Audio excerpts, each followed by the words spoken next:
Hello my royal lovelies, welcome back to the channel, and as always, welcome to my home. In today's video we are talking about Prince Harry, the Duke of Sussex, talking again about something that he has absolutely pretty much no knowledge of or no authority on in the first place, or rather he should not have because of his own actions, words and deeds. So I am of course talking about the BetterUp Uplift conference, whatever it was. You had to buy a ticket to be there in person. It was over $1,000, or you could turn up for free online. So there was much mystery and shrouding going on with regards to Harry's appearance. Would he be making a video conference kind of call? Would he be on a live stream? Would he turn up in person? Well, we got the answers because on Sussex.com. Now, I wouldn't advise you all going on there, and if you do make sure you click off or reject any of their options, because I'm sure they'll try and take your information. Anyway, I will do it for you, and I'll pop some pictures up on the screen to illustrate it. So this is what Harry and Meghan officially say. So we'll dissect it. Today, Prince Harry, the Duke of Sussex, royal titles and connections, capitalising not, and Chief Impact Officer, CIO. Now, no one actually knows what Chief Impact Officer is. Remember when 100 BetterUp staff got made redundant? They came out and said quite clearly that they don't know what he actually does. He doesn't actually do anything, and how horrendous that they lost their jobs while he's receiving a really high salary for pretty much doing nothing other than turning up at some events such as this. So that's a load of nonsense to begin with. It's a title for nothing, is what I would say there. Of BetterUp hosted an insightful conversation. Well, we haven't seen this insightful conversation. I'm not quite sure what insight Harry would have, given his track record when it comes to causing other people stress. So hosted an insightful conversation with CHROs at BetterUp's Uplift Summit in San Francisco. Well, that's a word salad in itself, isn't it? He was joined by organisational psychologist and BetterUp's chairman of the Centre for Purpose and Performance. Another load of word salad, my loves. Dr. Adam Grant and Cisco's Chief People Officer, Kelly Jones. All titles that mean absolutely nothing. Money for old rope. Money for old pearl ropes, I should say. This year's summit, which centred on, is it going to be every year? My goodness. Which centred on courageous leadership, provides a unique forum for C-suite leaders. What on earth is a C-suite leader? Business executives and HR professionals and advocates.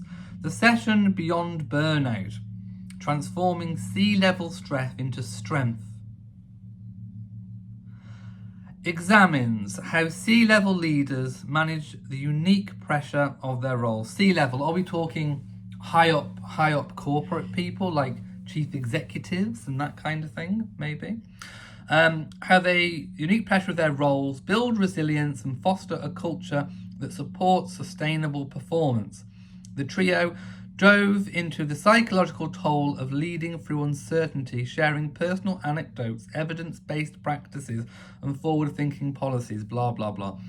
Word salad, word salad, word salad. Now, what Harry should be drawing on is his own experience of staff losses. What sort of staff turnover did Archewell have, and all their other different ventures, or even when they were working royals, their staff turnover was really, really high compared. I know that there are staff wastage and people leave and come and go all the time, but theirs was particularly high, and I think that just about says it all. There were people coming out saying how they were under stress and pressure from Harry and Meghan.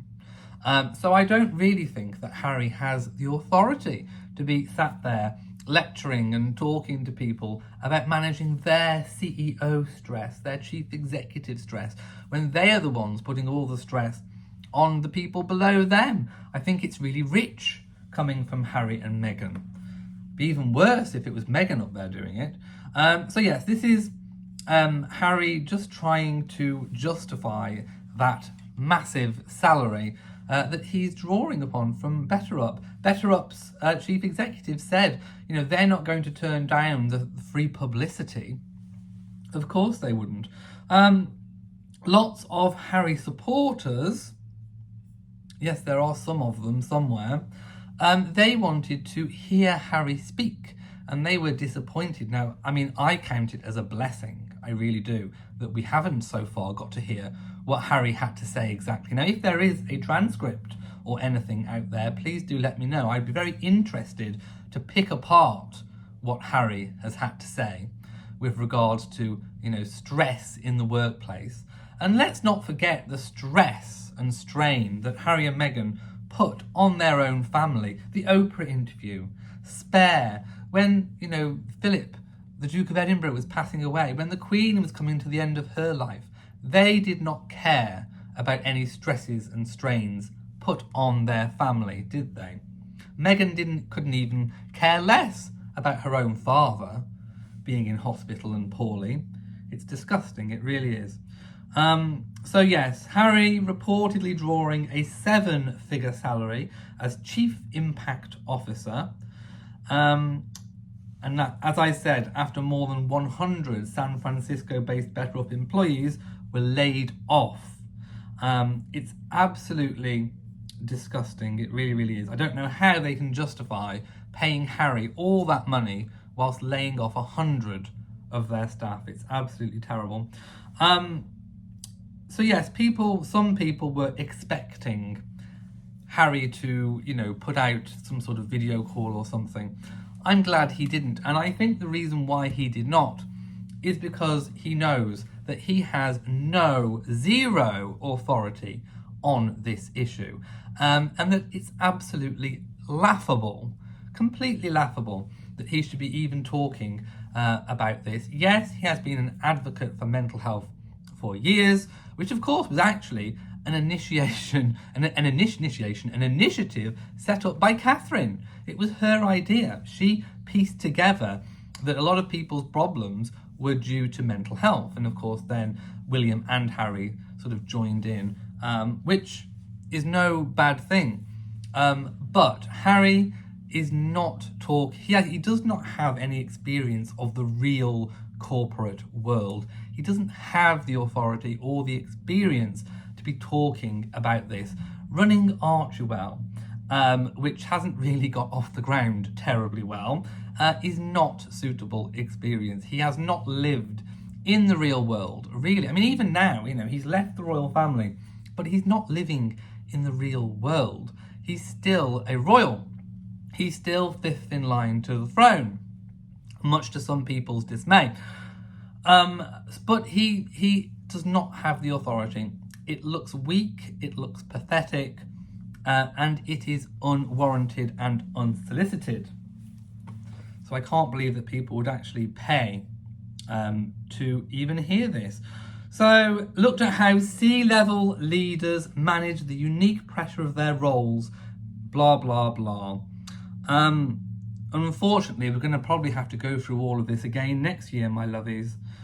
Oh, my goodness. Anyway, I'm clutching my pearls because it's almost like, I don't know, it's like a stress reliever, isn't it, when you clutch your pearls in anger and more often than not dismay at what is going on. Anyway, I think it was a load of nonsense. I'm sure we'll get a transcript or something. I'm sure at some point some video will turn up that we can look at and dissect. There were some photos, I will have put them up. But I do also want to move on to now talking about the ongoing saga regarding Prince Harry's visa application. So I think the last time we left it, the judge had asked the people representing Harry to put forward a case as to why it should remain private. And I think we're kind of still there slightly. So his application papers have been handed over to a federal judge who will decide whether or not they should be made public. Judge Carl Nichols ordered the Department of Homeland Security, the DHS, to provide more information about why his immigration details should be kept secret.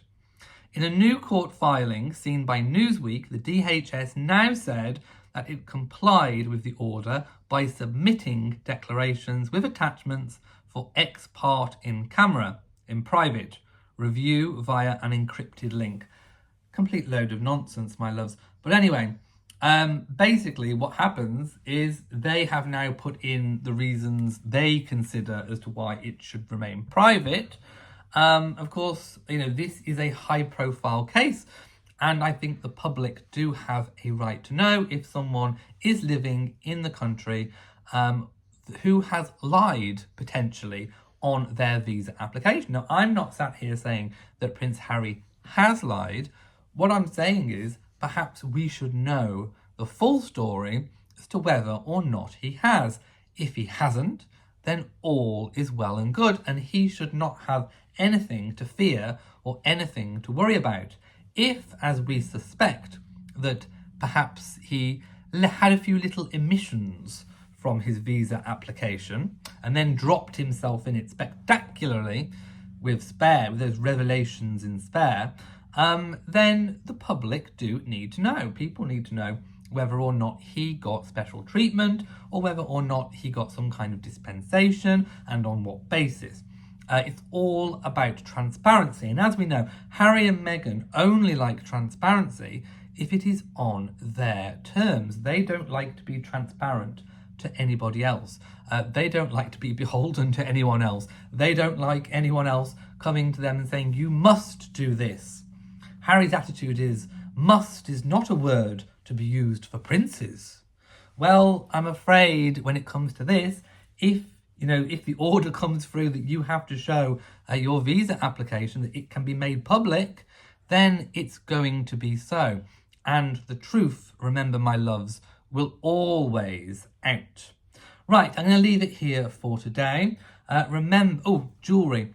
I'm wearing the Girls of Great Britain and Ireland tiara. I'm wearing my own amethyst and diamond brooch, a long strand of pearl done up into a choker, and of course the Jardine star brooch, a replica of one owned by Queen Elizabeth II and now Queen Camilla.